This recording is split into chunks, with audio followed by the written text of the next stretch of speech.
Hello and welcome to the show. Before we begin, I'd like to apologize because today is a late night recording, and that's because I had an event earlier in the day.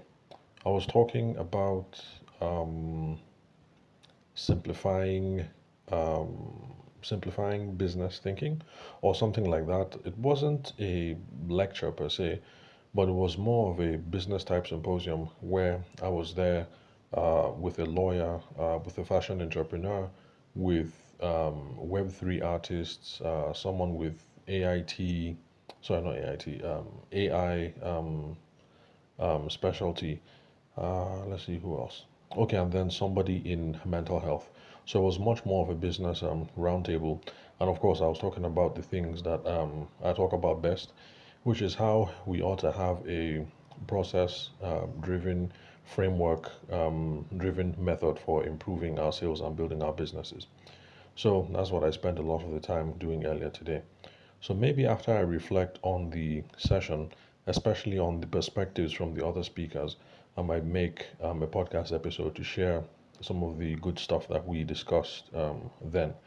So if I sound a little slow or hazy, that's because it's late at night, and I figured let's just knock out an episode because we're always behind. Because it's no secret that even though we have over 830 episodes published so far on the podcast, I still have roughly another 800 or so topics or questions that I have not addressed. So let's just keep the show moving.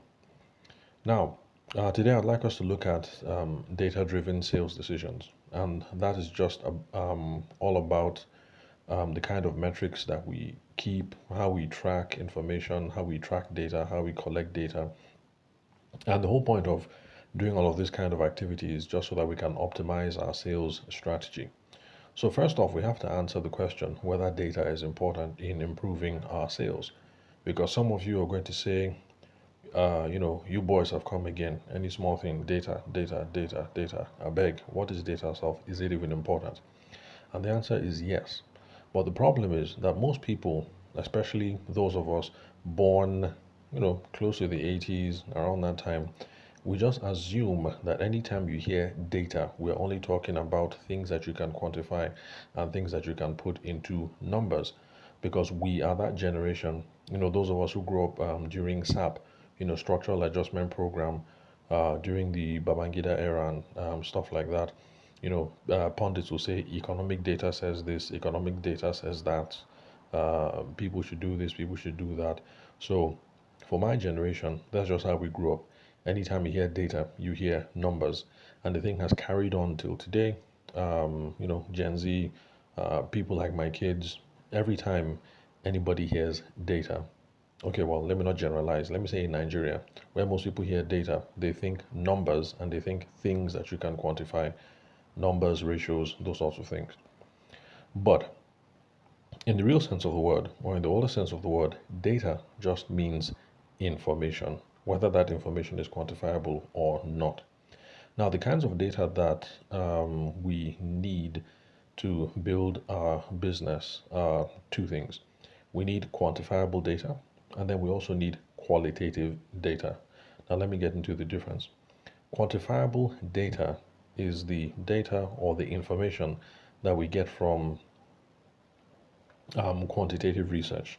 That is where we're asking people questions and we're trying to figure out numbers.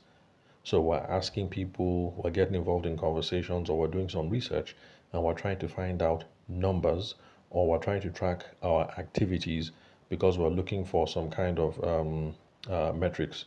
So when you keep a logbook and every time you make a phone call, you scratch in the logbook, you make a tick in the logbook, and then at the end of the day, you see that you had 35 ticks. So you know that, okay, you made 35 phone calls today. That is you doing quantitative research because you are looking for numbers. And when you talk to your customers and you're trying to get a sense of how many times they've done business with you, how much they pay, things like that, that is you looking for, you looking for numbers. So that is you doing quantitative research. So that is one kind of data that we need, quantifiable data, data we can put into numbers that we can calculate, we can divide, we can multiply, we can put in a spreadsheet. So that's one kind of data. Now, the second class of data that I spoke about is qualitative data, and that is data that we get from qualitative research. And this is the difference. Qualitative research or qualitative data is when we're talking to people, we're having conversations, we're trying to track stuff, but we're not looking for numbers per se, but we're looking for insights, we're looking for judgment, we're looking for wisdom, we're looking for perspectives, we're looking for, whatever it is from talking to people or from carrying out our business activities. So when you finish your phone conversation with someone and you get like a bad vibe, in your belly, you feel like this call didn't go well or something, that is um, qualitative data. And you should think about that. Why do I think this call didn't go well? Why do I think I should have spent more time with another person? You can see that when you're asking yourself these sorts of questions, you're getting insights that you cannot readily reduce down to numbers or ratios or figures that you can put in on the spreadsheet. So both kinds of data or information are important. We should be paying attention to the quantifiable data, all the numbers that we're tracking when we're talking to people, and we should also be paying attention to qualitative data. That is information, insights, judgment, wisdom, perspectives, or whatever from talking to people. So, my dear brothers and sisters, don't just think numbers every time you think data. When you hear data, think of numbers, yes. But data or information is also about insights, it's also about judgment, and all of them are necessary for improving business. So, if you have numbers only, no problem, you can work with that. But we need insights. If you have insights only and you don't have numbers, no problem, we can start with the insights and we can start tracking numbers. So now the next question that we have to look at is how do you get data? Of course, if you've been listening to the show, it's no surprise. You know that my answer is if you want data, go out and talk to people. Talk to customers, talk to stakeholders, your business partners, investors, people who didn't end up doing business with you. Talk to anyone reasonable that you think you should talk to. In the beginning, it's a good approach to take because when you start talking wide, you now get a sense of, okay, me spending time with these people, it didn't make sense. I didn't get anything out of it. So let me fashion these people. So you can never go wrong with starting out broad and then narrowing it down. People always talk about getting qualitative, sorry, no, what's it called? Good quality data. Yeah, we should be aiming for good quality data. But the thing is, in the beginning, we don't know what is going to be good quality data. So you're better off starting wide and then you narrow down. When you start wide, you now know that, okay, this person was talking off point. There's no need in me conversing with these sorts of people in the future when I want information, when I want data. So talk to people widely customers, stakeholders, investors, business partners, blah, blah, blah. Then also, when you're reviewing your business activities, how many phone calls did I make? Who did I visit? Which meetings did I think were good? Which meetings did I think were bad? You should pay attention to these sorts of things because you're looking for cues. You're also looking for clues. You're looking for patterns. And so these are ways that we can get data. Now, why should we be chasing down data? Which goes back to the first question. When somebody will say, you boys have come again, any small thing, data, data. Now, why we should be chasing data is because it helps us to make lots of decisions that are key to our sales strategy. Now, some of these decisions or some of these questions we're going to be able to define. Number one, we're going to be able to refine our ICP. Our ICP is our ideal customer profile. Those are the people that we enjoy working with the most, the people who pay us the most, the people where we're best spending our time chasing after so we can do business with them. So when we ask ourselves all these questions, qualitative questions, quantitative questions, we're able to figure out who are the most profitable people that we should be spending our time chasing. Because if you wake up on Monday, you're chasing everybody up and down, Tuesday, Wednesday, Thursday, it's just a waste of time. But if you start off the business, maybe in January, you are chasing everybody, but then in February, you sit down, you look at your data, you now start thinking. You now get a sense of, oh, okay, when I'm in this part of Abuja and talking to people from who work in this kind of sectors, these people buy quickly, these people pay the most. You now know that, okay, for the month of March, instead of me going to this other part of town and talking to this other kind of people, I should only spend time with these kinds of people because the data has shown, qualitative and quantitative, that when I speak to these kinds of people in this kind of location who work in this kind of space, these are the people who pay me the most. So we need the data because it will help us figure out who should we be chasing down. It'll also help us to improve our sales and marketing efforts and also our business processes. Then it's also going to help us to create personalized and relevant offers or promos, communications, things like that. Because once we start asking all these questions and we narrow down our ICP, we know exactly what it is that people want. We know what it is that works, what it is that doesn't work, things like that. So these are the sorts of benefits that we get when we start chasing down data. And that is why we should take this kind of thing seriously. Now, what kind of data should we track? Because we've spoken about how we should be running after trying to get qualitative data and quantitative data. In other words, we're trying to look for insights, judgments, or we're trying to look for numbers. So, what are the kind of data that we can track? You should be trying to figure out where our leads are coming from. Now, remember, a lead is anybody who has raised their hand, who has given you a signal, who has given you a sign that they might be interested in your product or your service. We need to try and figure out where that is coming from. If most of your leads are coming from one part of town, one part of Lagos, for instance, for those of you who are based in Lag, then it only makes sense for you to spend more time in that part of town. Now, let's go back to the online thing. If you realize that most of your leads are coming from Instagram, then why are you going to waste time on LinkedIn? If most of your leads are coming from from Instagram, then abandon LinkedIn and start spending more of your time on Instagram. Then again, it's also the other way around that there are people who insist that they must build a robust Instagram page. What does it profit you? Excuse me. What does it profit you to build a solid Instagram page and have hundreds of thousands of followers just so you can feel like an influencer if all your leads are coming from LinkedIn? So don't waste time on Instagram if all your leads are coming from LinkedIn.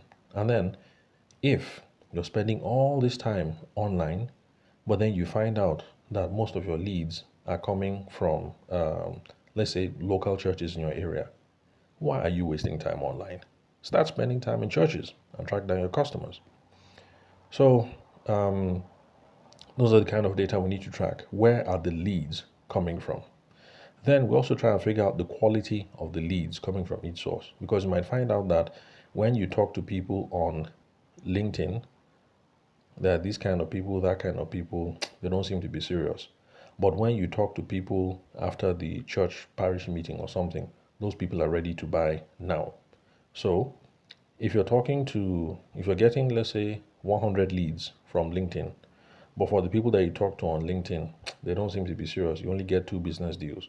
But every time you go to a local parish or every time you go to a business expo and you talk to 10 people, 8 people buy, you can see that even though you're getting more leads in terms of number from LinkedIn, the quality seems to be better when you go to church or when you go to a business fair. So you can see how these things are now determining the kind of strategy that we're going to do.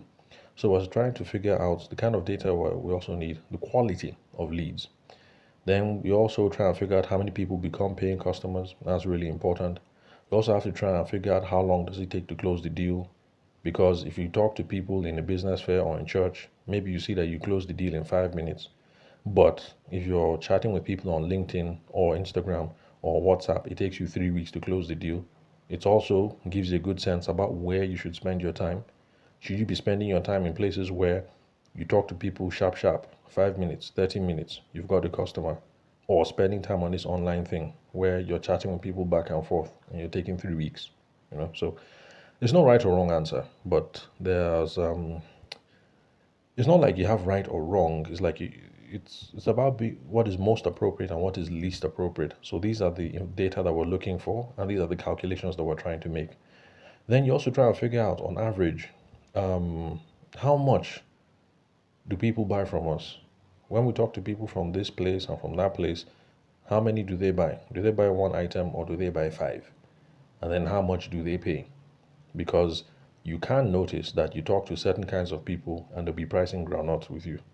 But then you talk to some other people and they only say their only concern is, oh, what's your bank account details? Let me transfer. How quick can you deliver? So you have to ask yourselves those sorts of questions too. Then you also need to figure out how long on average people remain customers. Because if people are buying from you once, they leave and they never come back, it could be a sign that there's a problem. But then if people buy now, come back in 2 months, come back in 6 months, and then they start referring people, sorry, excuse me, it could be a sign that there's lots of stuff that is going on right that you need to continue doing. So these are the kind of data that we should be looking for when we're going out and we're talking to people. Where are our leads coming from? What is the quality of the people we're talking to? How many people become paying customers? How long does it take for you to close the deal? And when I say closing the deal here, I mean when they send you money for a deposit. How much on average do they buy from us? How much are they paying? How long do they remain our customers? So this kind of data is going to give us a very good picture of who our best customers are. When you figure this out, don't waste time. When you know these are the best people you've been doing business with, spend all your time chasing them. It's a very straightforward something. So if you want to do business, let's say you sell shoes, and ideally you want to do business with uh, people who are bank executives because you think they have money, you think they're big girls, so you think they'll buy more. But if by the time you start in January, February, you sit down, you start looking at your figures and you talk to your customers, and you figure out that yes, um, bank executives, the girls who work in Access Bank and Zenith Bank, they buy shoes, but you can see that most of your profits are coming from people who are primary school teachers or maybe people who work in ministries and things like that. So they don't buy fancy shoes, but for the normal shoes, they buy plenty. They buy four, five, six. So you're making profit versus the bank staff who buys one shoe and you make a profit of 10K per shoe. If you look at it and it looks like your best customers are primary school teachers and ministry workers, then please, let's be real here. You might continue chasing the Access Bank staff and Zenith Bank staff, but spend most of your time chasing down the teachers and the ministry workers because those are the ones who are your best customers for now. That is what the data is showing. Things might change in the future. Then, yeah, so we figure out who our best customers are. You figure out where they come from because that way you know where to go and chase them down. The data will also tell you whether you need to improve your sales presentation because if you're talking too much story before you close the deal, it might be a problem that, okay, maybe there's a problem with our sales presentation. Then, let's see what else. Okay, we also need to figure out who buys the most from us, and also we need to figure out the things that people buy the most because that will now tell us what it is that we should be promoting the most. Because you might like certain kinds of shoes. Back to the shoe example. Let's say you prefer the 4-inch heels, 4-inch black, 4-inch heels, black stiletto, because you think it's much more sophisticated, much more elegant. But if you look at your numbers, you look at your invoices, you look at your receipts, you look at your bank statements, you talk to people, and you see that these primary school teachers and ministry workers, what they are buying is um, black 1 inch, but not stiletto. The one that the sole is wide, like a square block. So if it is black 1 inch block heel that they're buying, then please spend most of your time selling the ones that are black 1 inch block sole. Even if you think the stiletto is finer and much more sexy and much more elegant, unfortunately, most of the money is coming from the other shoes that you don't like. So, by figuring out the things that people buy the most, you're going to know which of your markets, which of your merchandise you should be pushing some more. And like I said, the final one of how long people remain doing business with you, you need to figure that out because it's going to tell you whether you have a problem with customer service and with relationship building. So, we are 20 minutes, so let me bring this episode to a close. So, that's all for today, pretty much. Connect with me on WhatsApp. The phone number is 080-6466-2140. The country code is +234 for those of you who are not Nigerian. Also connect with me on LinkedIn. My name is Tavershima Ayede. I'm the host of the show, and you can confirm the spelling of my name and the email address from the link where you're currently listening to this episode. So, thank you very much for your time and attention. I'll catch you guys at the next episode.